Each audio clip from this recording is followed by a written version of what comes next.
Tonight on Beneath the Surface, an exclusive interview with Foo Fighters bassist Nate Mendel.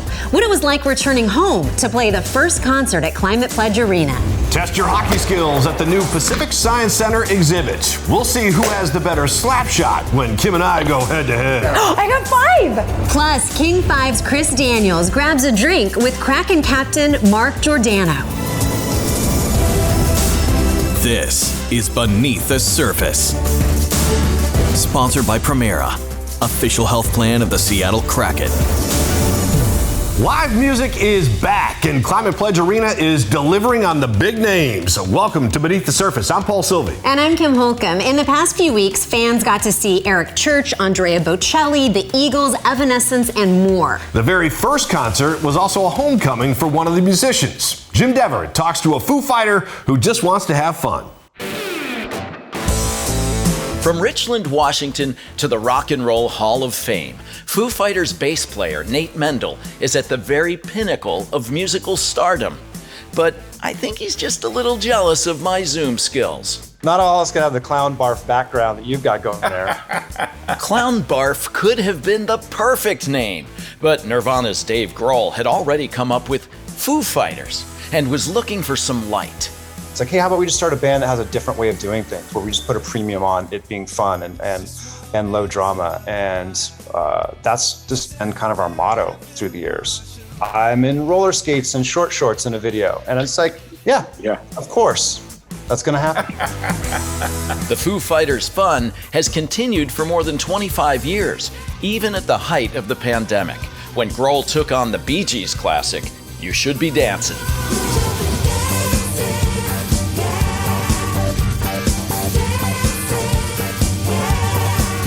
Dave's voice in the falsetto, we were dying.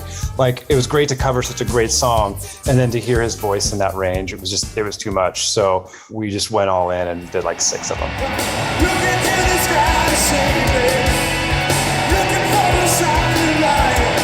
Recently, Nate and his bandmates brought their show to the newly refurbished Climate Pledge Arena. The Beatles played under that roof. Hendrix played under that roof. The Sonics played under that roof. Do you have a sense of that history when you're on that stage? Well, yeah, because I was there for a lot of it. I went to shows there when I was younger. I was a Sonics fan in the 90s and went to basketball games there. We've played it a bunch of times. After more than a quarter of a century, is there anything we don't know about the Foo Fighters? Let's take Dave. One thing about Dave that would maybe surprise those of us who are fans and think we know everything. Off the top of my head, I don't know. I've worn glasses for a long time, and he doesn't have poor eyesight, and he was always trying my glasses. Like, I always wanted to have glasses.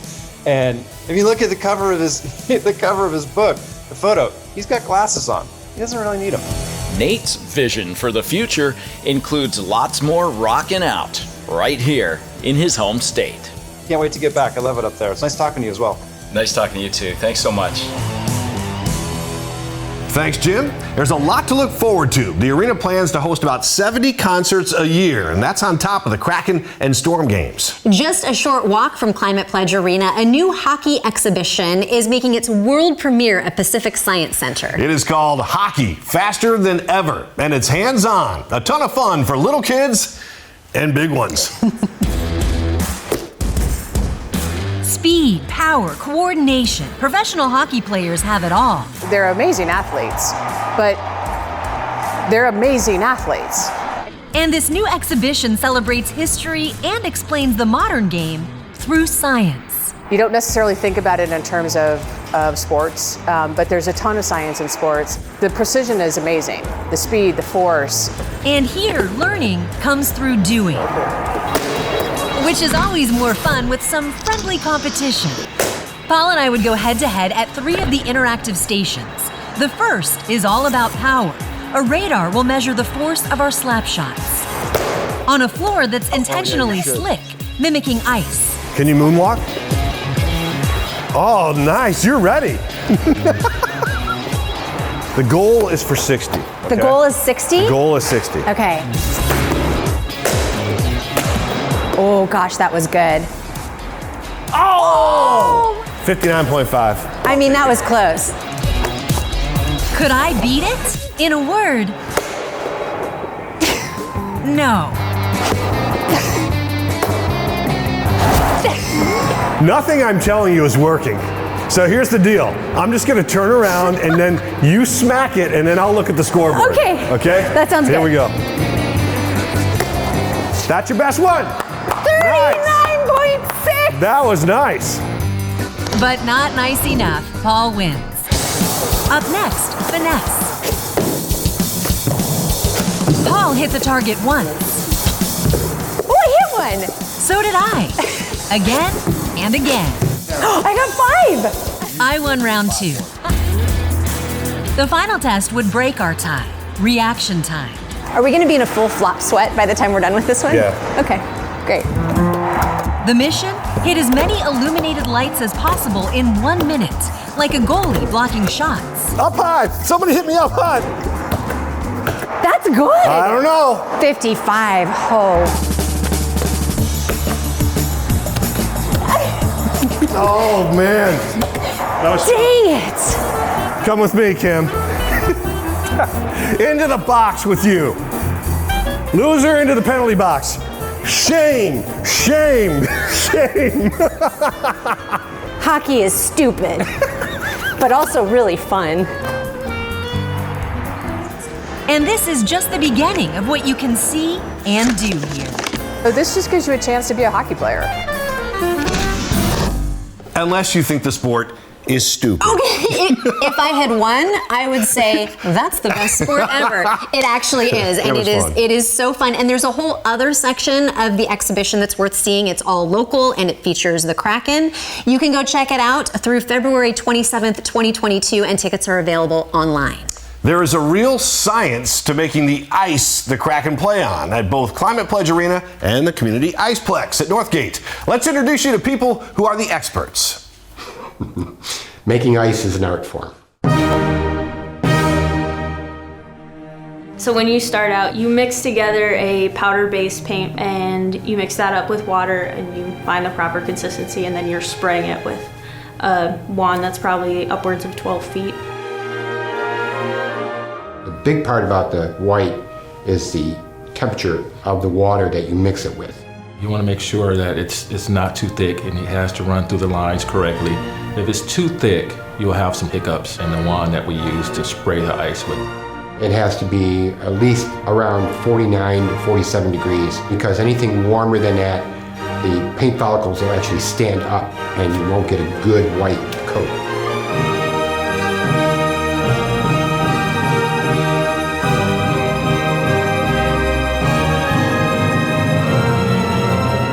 After we paint white, we will seal it. That way when we put the blue on and the red on top of it, we don't get pink and light blue. That's another big factor. Don't want that paint to migrate around. After that, we do a lot of marking, which is kind of the tedious part of the project. We have a piece of chain that we just put the middle part of chain in the middle and then go around. And the painting part of it is definitely an art. The secret there is probably in the mixing of the paint, because it does come in a little bit thick and we have to water it down a little bit, but you don't want to over-water it because then it kind of comes out spotty. I won't tell anybody any secrets, but it doesn't look quite as good when you get up real close. There's some mistakes that you can't see from the restaurant. Pretty much going back to back, with the hash marks. Everything else kind of falls in place with the logos. The logos are a lot of fun. So now they have the two different types of logos. I really enjoyed doing this one because we went back to the hand painting of this logo. All of the S's you see on any sheet of ice are all hand painted. You seal it in and then it's time to walk the dog. Which is this big spray nozzle, and you carry it up here on your shoulders and you're just zigzagging back and forth and back and forth. And by the way, I've never heard the dog bark. So we walk the dog long enough to get the ice thick enough to withstand the weight of the Zamboni. You could put a semi on it. I mean, that's from the building process, and the way that we put it down, by taking the oxygen out, that's the secret right there. It's just putting the water down a little bit at a time so we get to an inch and build up the rest of the way with the Zamboni.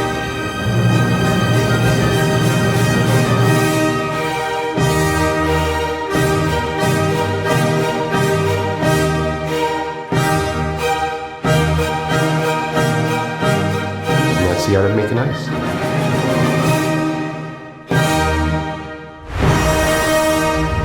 And here is an interesting fact. Those crews don't have to keep remaking the ice at Climate Pledge Arena. It's actually there for every other event. Yeah, they just build the stages and the basketball court on top of the ice. Not every arena does it, but it's just another way that Climate Pledge can do those quick turnarounds between games and concerts. The more you know. Still to come, we're one-on-one with Kraken captain Mark Giordano. The voice of the Kraken takes us to Seattle's original hockey bar for a pregame drink. And later, the cutest players ever hit the ice at Climate Pledge Arena. Welcome back to Beneath the Surface. Well, the Kraken scored when they drafted NHL veteran Mark Giordano earlier this year. Absolutely. He's now the team's first ever captain. King 5's Chris Daniels shared a coffee with Giordano and talked about joining the new expansion franchise. Here at the Starbucks community store. Yes. I will have a Grande Quad Americano. Scan that. How'd that become your drink? I love coffee and I love espresso. I'm Italian, so going back a long time at home, and my grandmother used to always make the single espressos on the stove, but I also like having a coffee in my hand and sipping away, so the Americano's perfect. All right, here we are in Rink 1.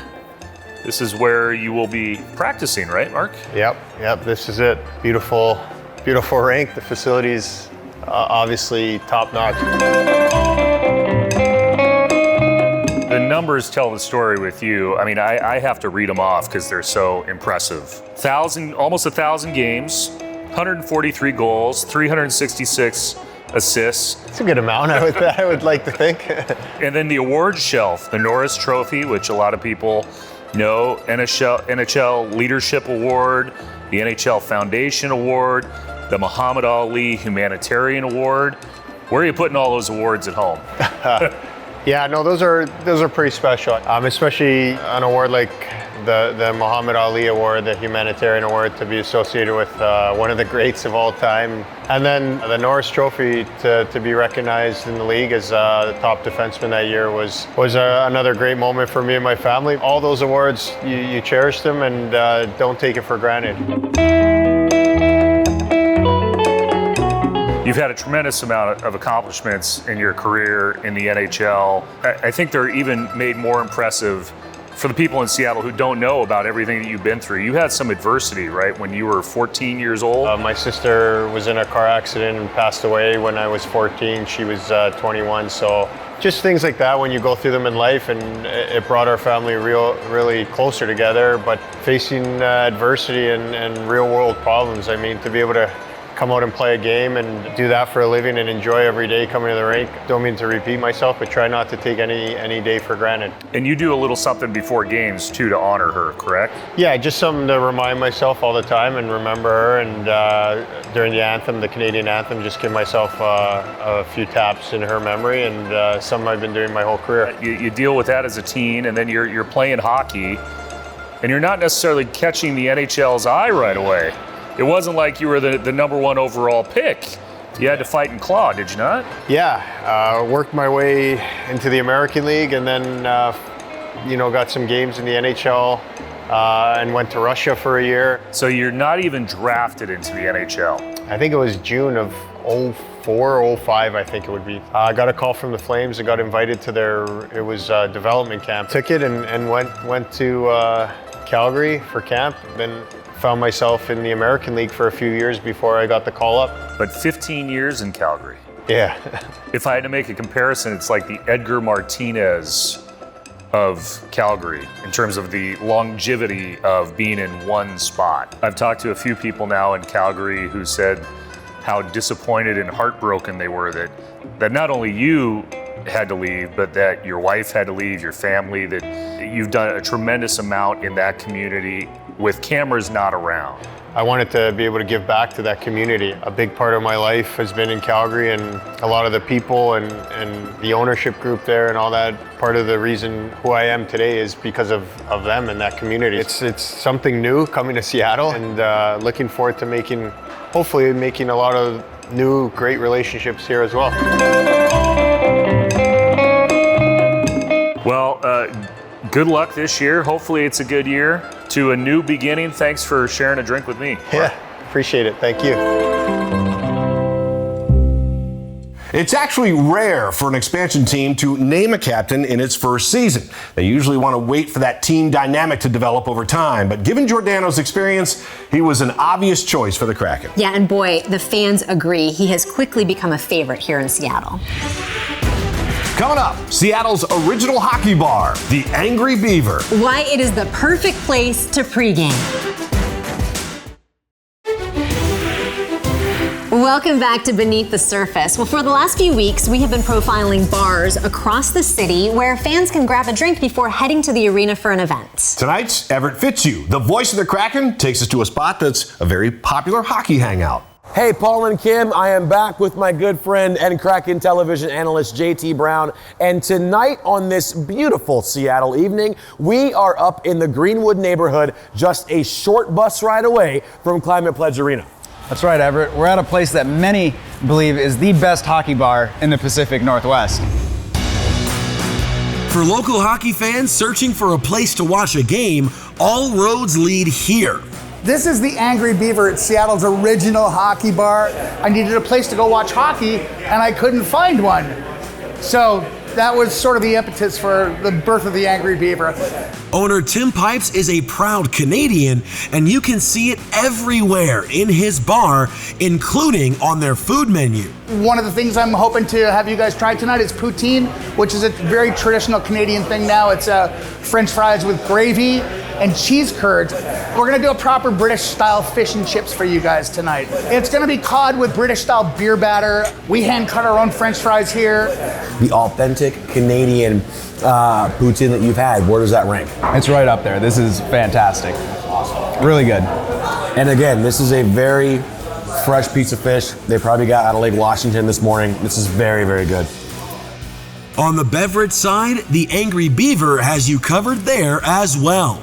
All right, we're gonna have the Bloody Caesar. The Bloody Caesar is Canada's national drink almost. It's essentially a Bloody Mary, but it's less spicy and it's made with Clamato juice. And the other drink we're gonna do is a Kraken Dark and Stormy made with Kraken rum.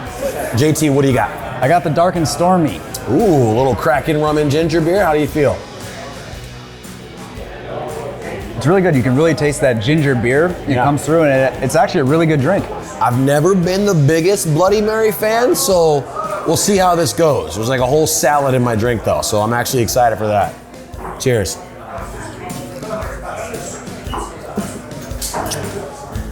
That's actually not bad. That's, again, I'm not a Bloody Mary fan, but that's pretty tasty, I'm not gonna lie. The Angry Beaver, Seattle's first hockey bar, now with a hometown team to cheer on to.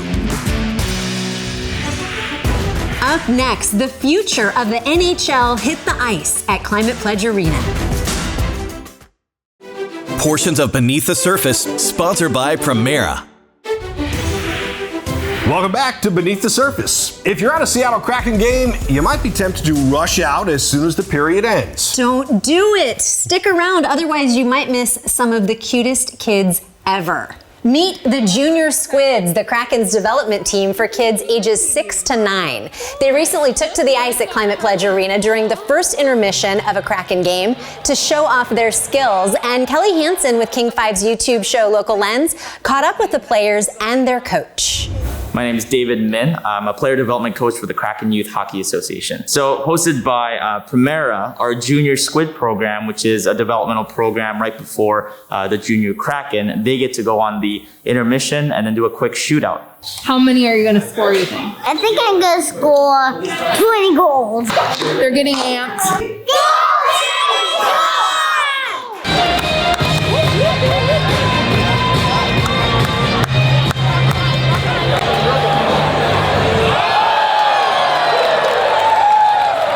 You can watch the entire Local Lens video and get some Kraken Game Day hacks on YouTube, just text the word LENS to 206-448-4545 and we will send a link directly to your phone. And with that, we are out of time. But please join us for the next episode. We are going to show you how the Seattle Kraken are giving back to the community.